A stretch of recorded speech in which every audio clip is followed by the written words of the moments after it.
1959 की बात है। रूस के यूराल पर्वत में ओटोटेन नाम की एक चोटी है। ओटोटेन का मतलब होता है वहां मत जाओ। उस चोटी की ओर 10 नौजवान निकल पड़े थे, जिनमें से ज्यादातर छात्र थे। इनका नेतृत्व कर रहे थे इगोर डियाटलोव, एक अनुभवी ट्रैकर और इंजीनियरिंग छात्र। उसके साथ 9 और साथी थे, जिनमें लड़कियां भी थीं और एक युद्ध का अनुभवी सैनिक भी था।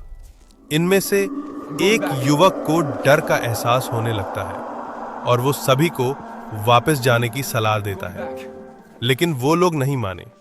युवक उनका साथ छोड़कर वापस लौट जाता है। अब इनका मिशन था यूराल की बर्फीली पहाड़ियों को पार करना और इतिहास बनाना। लेकिन ये इतिहास एक ऐसे हादसे के तौर पर बना जिसे आज तक कोई नहीं समझ पाया। 1 फरवरी की रात यूराल की बर्फीली वादियां पूरी तरह शांत थीं।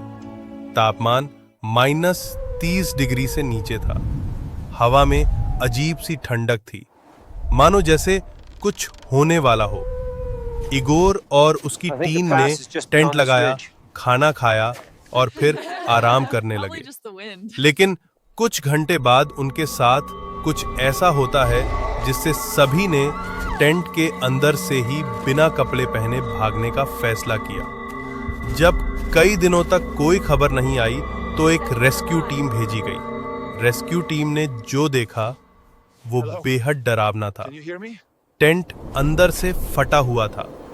ऐसा लग रहा था जैसे किसी ने जान बचाने के लिए भागने की कोशिश की हो।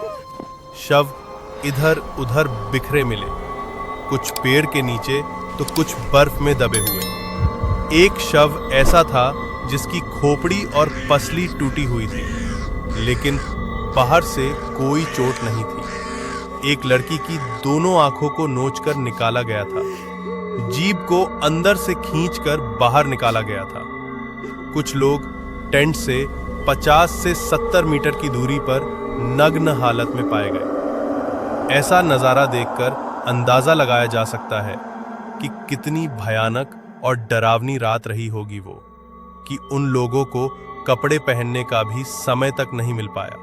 वो नग्न हालत में ही भागने लगे। आखिर क्या हुआ था उस रात जिससे वे इतना डर गए थे? अब शुरू होती हैं थ्योरीज।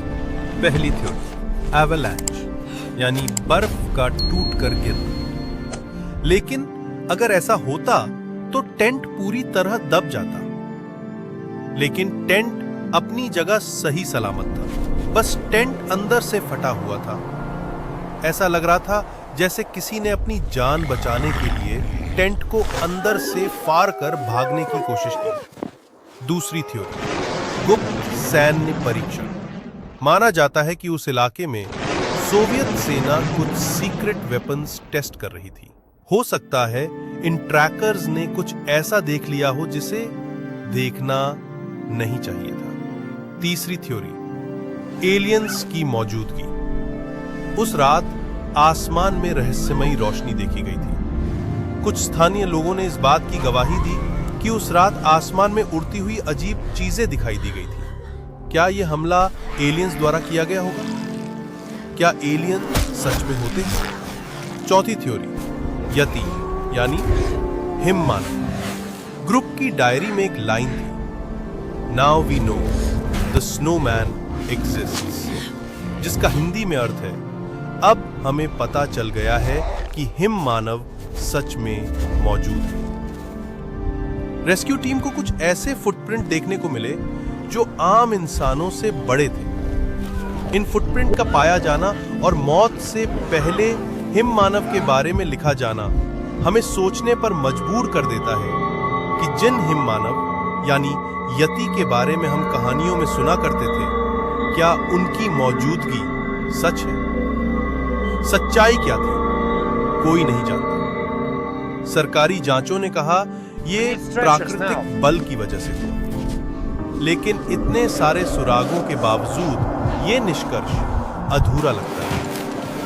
आज भी डियाटलोव पास में लोग जाते हैं, लेकिन सूरज ढलते ही वापस लौट आते हैं। कहते हैं वहां रात को किसी की चीखें सुनाई देती हैं। वहां आज भी कुछ है जो छुपा हुआ है। स्थानीय लोगों के अनुसार ओटोटन में भूतों का वास है। क्या आप कभी डियाटलोव ट्रैक पर जाना चाहेंगे? ये सिर्फ एक हादसा नहीं था, ये एक ऐसा रहस्य है जो आज भी रूस की बर्फ के नीचे दफन है। इस डरावने रहस्य का आज तक पता नहीं चल पाया है।